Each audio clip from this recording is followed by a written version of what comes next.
Ең бірінші бақытым халқым менің, соған берем ойымның алтын кенін.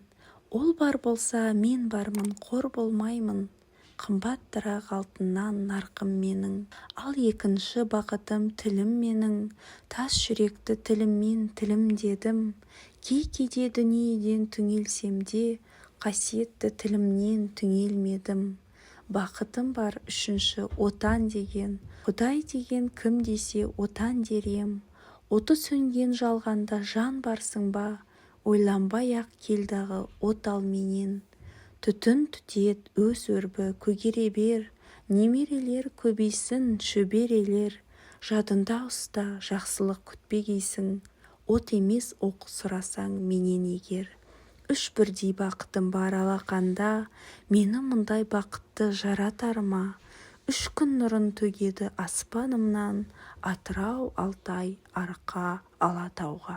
Назар аударып тыңдағандарыңыз үшін рахмет. Лүпіл басып тіркеліп қойыңыздар.